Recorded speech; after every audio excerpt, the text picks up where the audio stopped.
And you got to kind of choose at this point. Do you want to go ahead and hit F6 for everything? Okay. Um, Even though there's really no difference between these two frames right now, uh, you might want to say, okay, well, we're basically locking in this first position here, and then everything at this 8th frame is definitely going to be a new keyframe and subject to any change I make.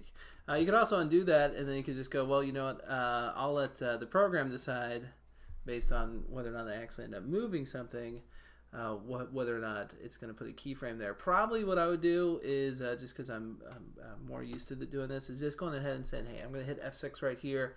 And that way, when I come out here and do my next position for this guy walking along, I don't have to worry about a tween kind of skipping this middle position here and then going straight to right there. Because when you think about it, when somebody's walking, they're kind of making a series of only 4 key positions, and then your body's just filling in the rest. One of them is the right leg is forward, then the right leg is off the ground, and then the right leg is back, and then repeating through that. So that's kind of what I mean. So anyway, let's do this. Let's go over here to this frame, and let's see if we can try to use as much as we have learned. So we'll go grab the inverse kinematics for this. Again, I have to hold down the option key, or I'm sorry, the command key on the Mac to get that IK selection started. Or actually, I guess, now that I think about it, I could just go over here and just click on that guy, and that works as well. So we will move this slightly down here. Keep in mind too that he's kind of like a gunslinger, so he's even though he doesn't have a gun, now that I think about it, I do want his arms kind of bullied out like that. What we could do, just to play around a little bit, is peg one of these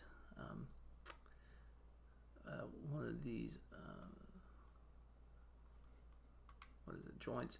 Let's see, would it be the hand that we want to do? Well, I'll click on that. I'll put a peg right here, and I think what would happen then is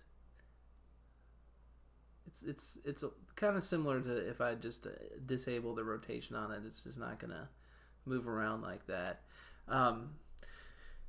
So yeah, what I could do is I could always have the hand kind of pegged like that, and then I could go through the animation and then start swapping out. His fingers just kind of moving. Almost like he's getting them loose, ready to go for his pistol. Of course, I don't have any other drawing substitutions for the hand right now, but that's okay. I just wanted to look at another thing here. Let's go to this this joint and peg it, and then see what happens if. Okay, so that one's not pegged anymore. This one is pegged. Let's see how that looks. Okay, so it basically makes it so that you can't really. It's not. The things above it aren't getting affected.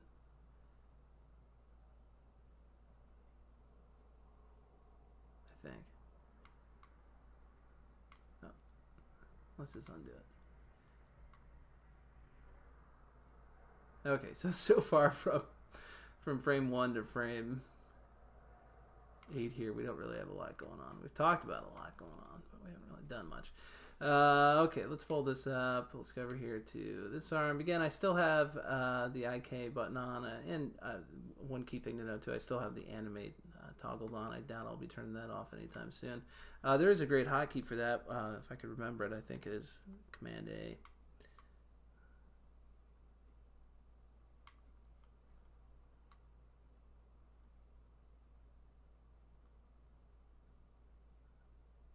One thing I need to actually do is kind of decide what I'm doing with this. Let's do this. Let's make this arm go back some. So this time I'm actually going to go and just grab the transform tool. We'll move it back that way. Of course, it is moving just as like one chunk.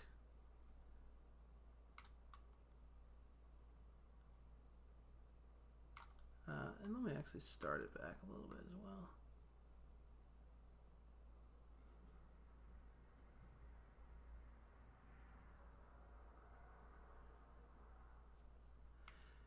And let's take this leg. Not that leg. Well, actually, it doesn't matter which one we start with, but let's grab this guy. We'll click on the IK. And actually, here might be a good usage of this peg. I'm going to click on this, peg that. Oh, there we go. That's pretty good. So you can see that if this leg was hitting the ground, okay, and then the body was going to be moving up, and then this leg was going to be sliding back like that, this knee's going to basically just stay bent. The foot is going to stay on the ground plane like that, and that's actually probably, let's see, well, let's move up this leg top just a bit. And this might be a point, well, no, actually the IK worked out pretty well for that. I was about to say, we might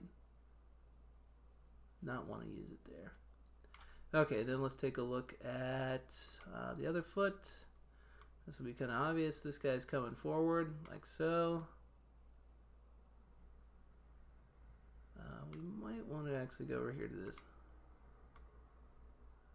leg foot.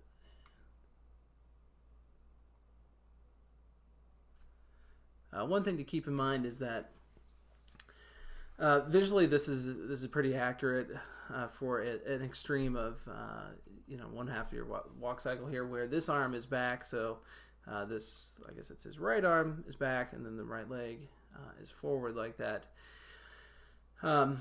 It actually kind of looks like both of these are forward right now, and that's just because of that kind of gunslinger pose. But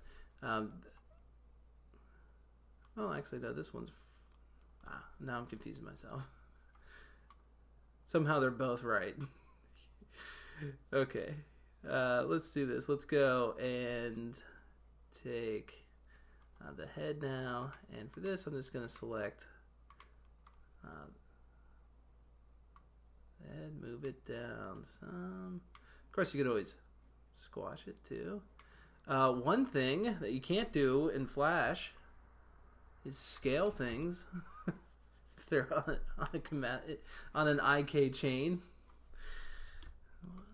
Still mad about that. I can't get over it. But I mean, not to overlook that. Like, let's think about how. Let's put this in perspective a little bit, since we can. I'm going to grab this leg, and I'm going to bring it, I'm going to scale it forward like that, okay? And then it's going to go back like so.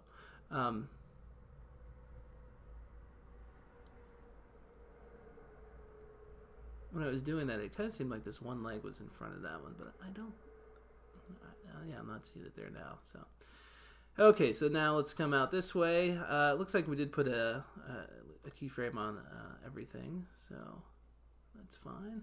But we'll go ahead and do it again, just to be sure.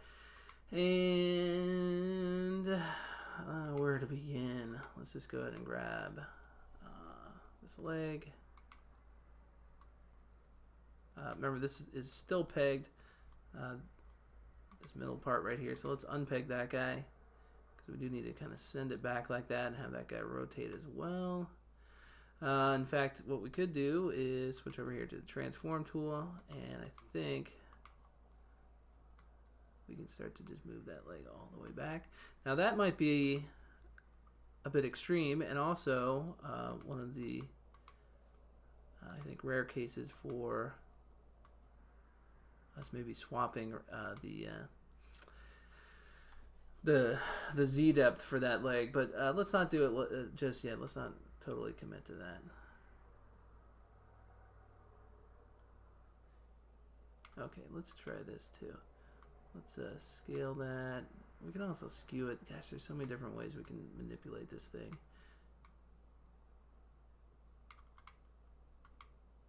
I could take.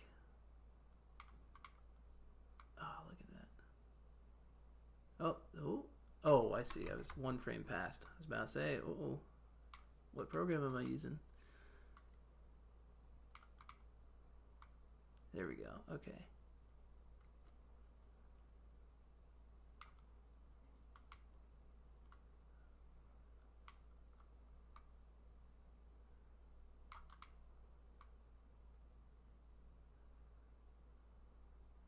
Alright, so you see how that kind of looks like it's sliding back there like that.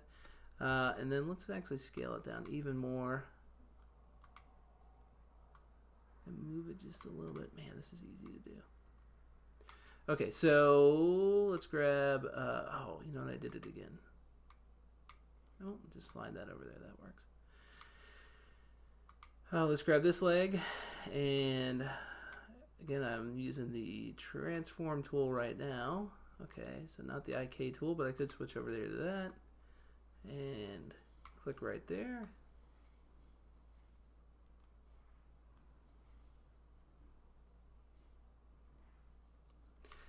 Okay, so I like that. I like this final position for that part of the cycle. What I don't like is that it feels like this kind of robotically moves up instead of one fluid motion throughout the whole thing. Okay, so let's see how it kind of goes from point A to B and then upward to C. So let's see if we can move the top part of this. Oops, I didn't mean to do that. Not the pivot. There we go. I think I even took it a little bit too far. There we go, something like that. And I've just got that, basically the boot and the foot. I can even scale this up some.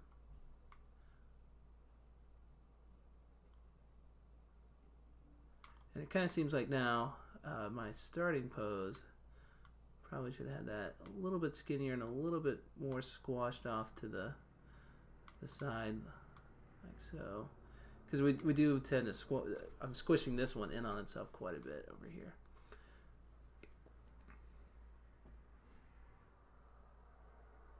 One thing I really haven't addressed too much is the body. So let's see. While those are moving, you know, it's kind of up to you actually whether or not you want that to be coming up or down, but let's move it down. See if we can grab the head, make that move down with it. So it kind of looks like he's got like a sneaky thing going on. With that body squishing just slightly, we should probably move this arm down some.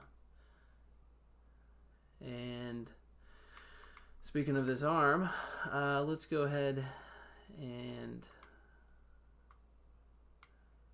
rotate it forward some. Well, now let's do it with the IK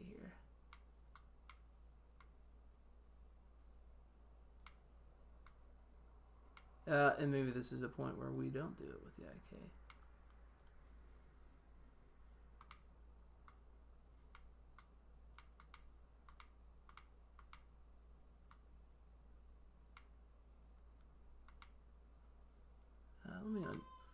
Let me unfold this hand.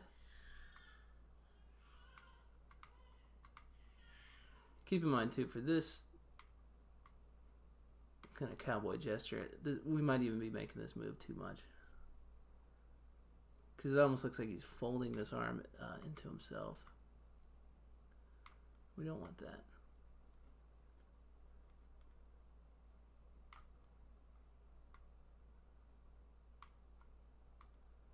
Yeah, I think that's actually probably fine. We can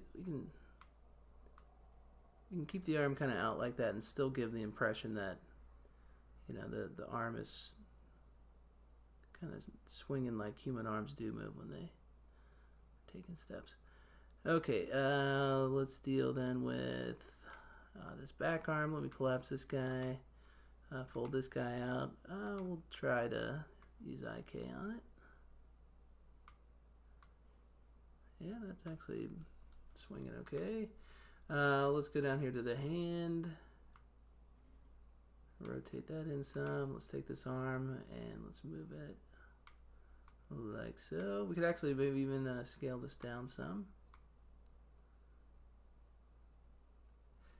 And come to think of it, maybe that's something that we should be doing for this arm. Just scaling it up a little bit. Oh yeah, there we go. Okay. And looks like we're putting about 8 or so keyframes or frames in between those. So let's go and now hit F6 for all those guys. And let's come up with some in-betweens. So this leg's now going to be sliding on our kind of invisible ground plane. And let's go find that leg. Where did he run off to? Okay, it's this guy. Nope, whoops.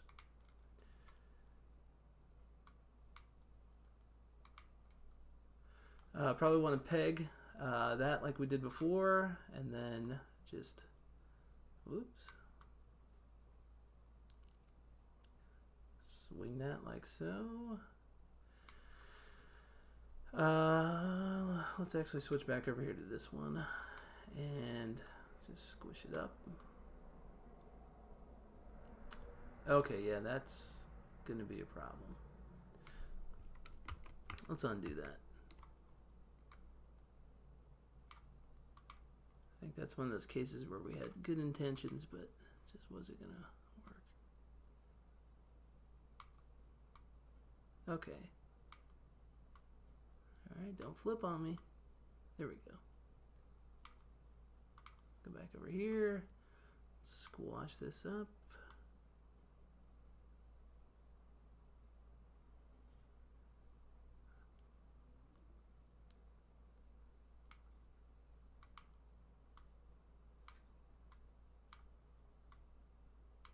Oh, I don't want to move that pivot.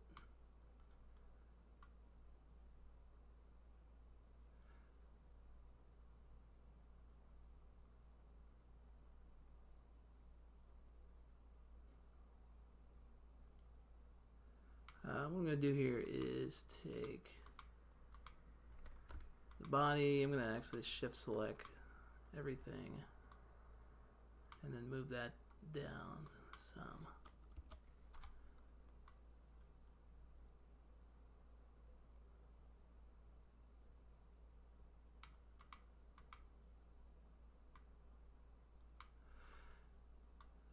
Well, we'll be able to see how that looks with the head in just a second. I think what I've done actually is I need to, there we go. Maybe that's the problem. Maybe it's not. Let's try squishing it, make it smaller. Remember too, I got to get back to, whatever I do with it, it's got to end up fluidly getting back to that point, and I don't know if that's, oop. Oh, let's just delete that keyframe. Oh, there's a little lesson itself. I went to delete instead of just delete keyframe.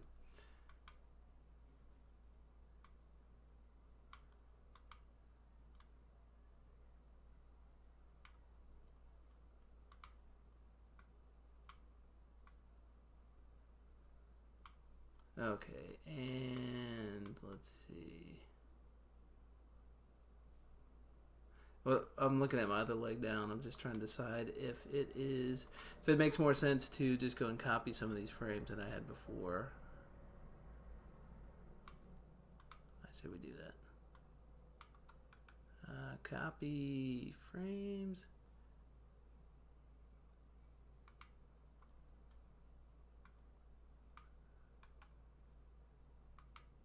That was actually not copy frames, but copy cells from timeline, and then paste cells from timeline.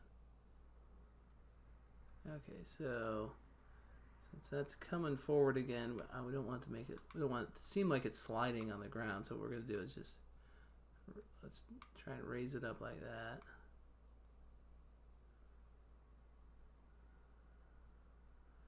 And of course, to do a really great walk cycle, you'd be kind of, I think, offsetting a lot of these things and adding a lot more impact to the actual kind of when the foot hits the ground, things like that. But we're just kind of doing this quick. Oh, and you know what? That needs to be right forward there.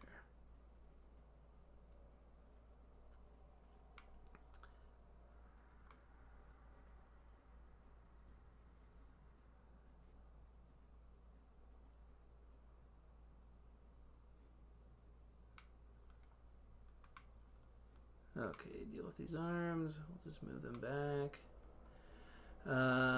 These arms over here. What are they doing again? Are they coming forward? I can't even remember.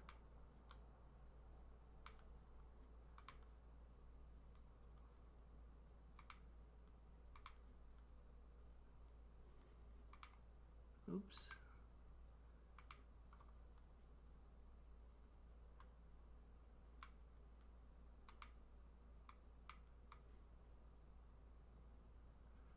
Arms are usually one of those things where I think I've got them looking good until I've played the whole cycle through, and then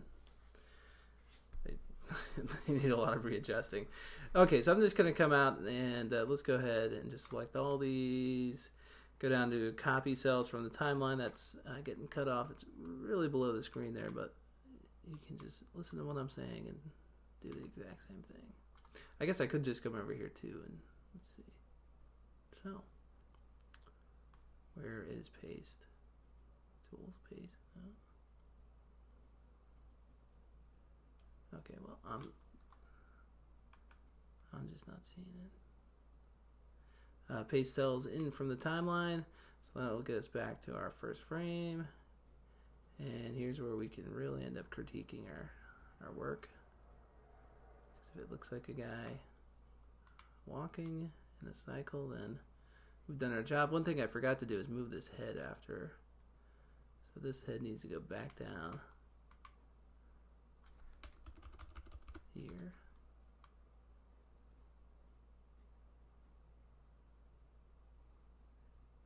Actually, the head doesn't even rotate at all. But let's clip off this part. So I'm going to delete those guys. And actually what I'm going to do is select all these frames right here. I'm going to hit F6 to keyframe them. And then I'm going to delete out this frame right there. And that was actually not a delete keyframes. That was all the way to the bottom, just a straight up delete. Because remember, we don't want the same frames in our cycle twice. Okay, so like that, walk it along. And I need to pause the video to make sure I remember actually how to cycle things. Okay, I got a little refresher there. By the way, one thing I was playing around with was actually testing to see if I thought my animation was any good. It's okay for doing it in 20 minutes and on screen. I haven't adjusted it.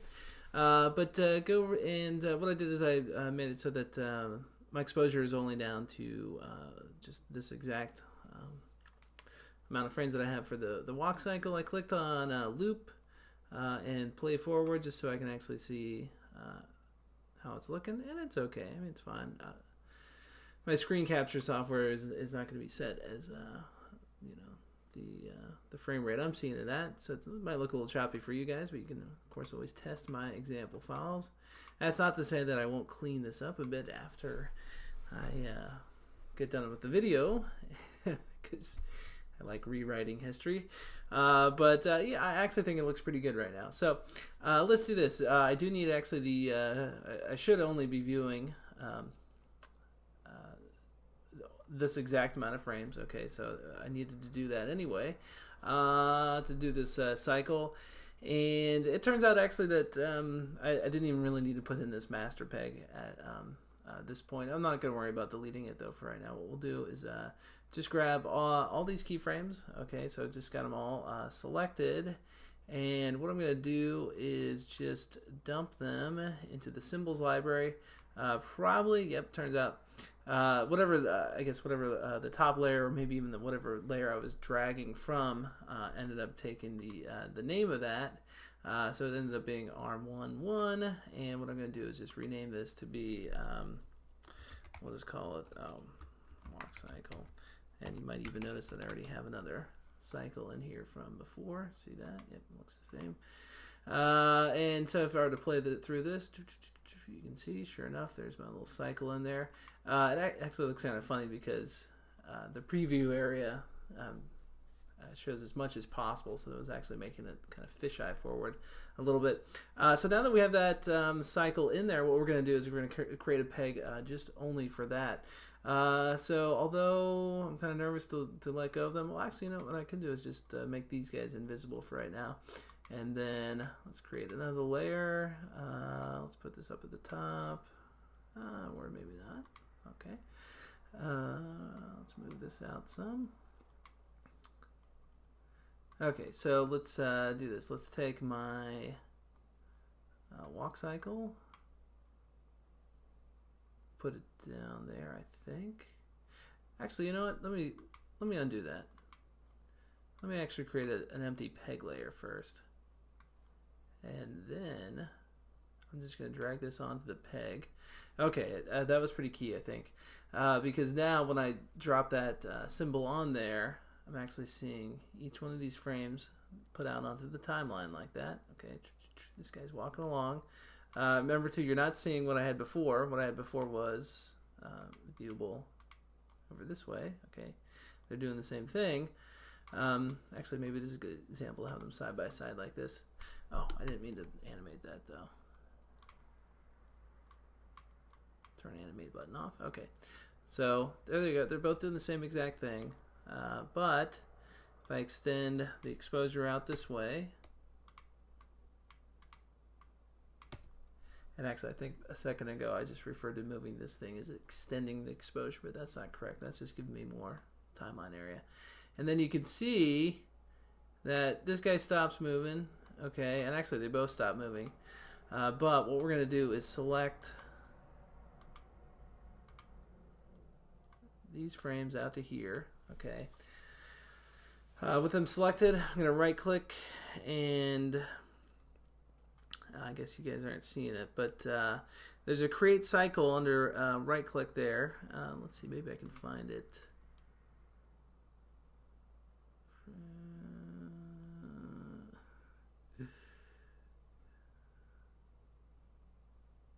It's funny. I'm bad at finding things in a program like Flash that I know really well, and then I'm about as good finding things in Toon and Animate here. Okay, well, take my word for it.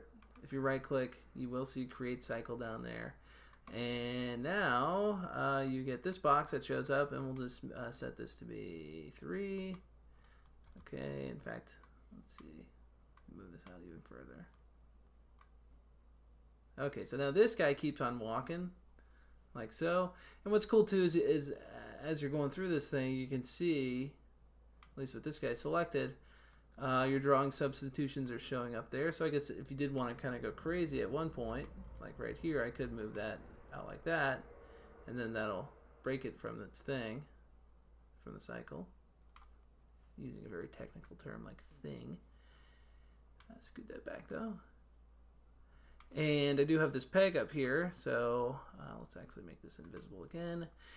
And let's turn the animate button on. I'm going to grab the free transform tool, move this guy over here, scale him down, and then out this way we shall scale him back up again, like so. And let's take a look at that. So let's see, there he is. He's walking on forward. Hey, look at that, cool. Okay, well let's have a little bit more fun before we go. And this is kind of an easy thing.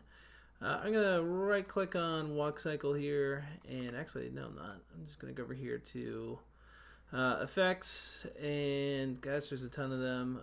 Let's try. How about motion blur? No, let's not do that. I don't know about what's going on with that mask there. I haven't played with that one too much. Let's just try a good old blur. Okay, let's drag this underneath there. We will just drag your walk cycle up to be kind of like a parent or a child underneath the blur. Let's fold this guy down, and let's come over here. I guess what, F6. Let me expand this out. That's at 0 right now. Let me go ahead and put another keyframe actually at 0 for the end of this. And then let's just bump up the radius. And actually, you probably won't see anything in the OpenGL mode. But over here in render view, it sure looks like we have a blur. And as he comes forward, he gets less blurry. If you wanted to, let's see, play around with the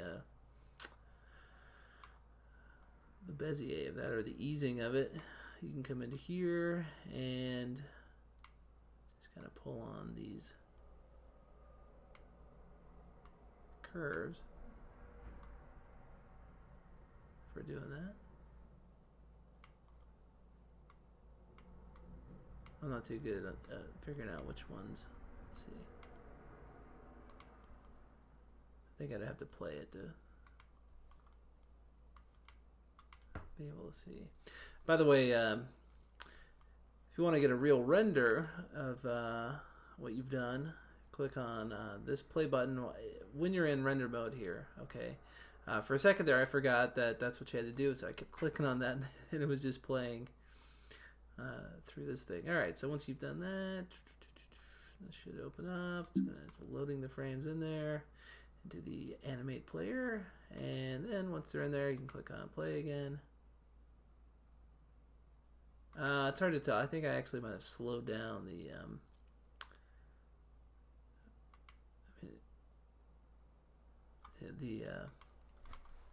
blurring in the beginning.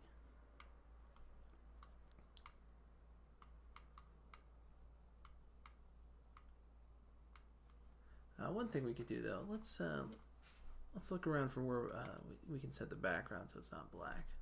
Well, I searched for it, and all I came up with is just putting a big gray scale, big gray, scaled box in the back.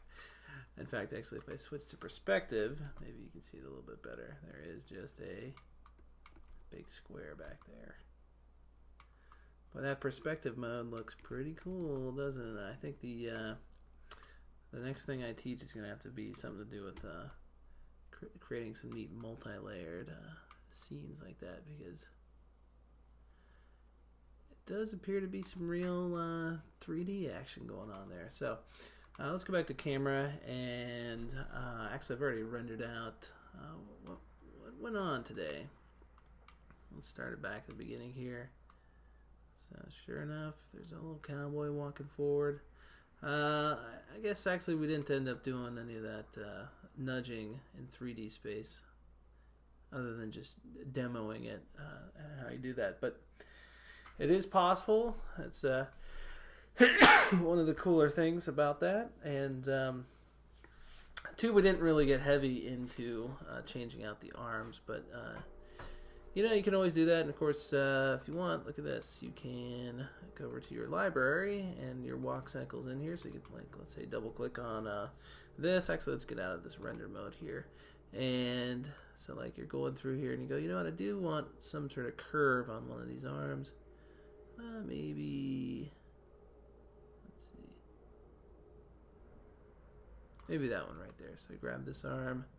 There's that arm symbol right there. You've got it selected. So you can move it like that. And then all you'd have to do is just kind of reposition these guys like so. And that arm would actually be changed in your main walk cycle up here, because this is just a reflection of that symbol within there. And if I'd really thought about it when I was working on that, I should have made that swap in there. But let's see, did I fix it? Is it back to normal? Okay, I'm going to leave you guys with this copy. I guess I'll just call it Cowboy Finished. And why am I drawing cowboys today? Because I saw that movie Appaloosa, and it was really good. And now I'm reading one of the sequels to that book. So I've got cowboys on my mind. Okay, well, this has been an incredibly long lesson, and I hope you found it insightful.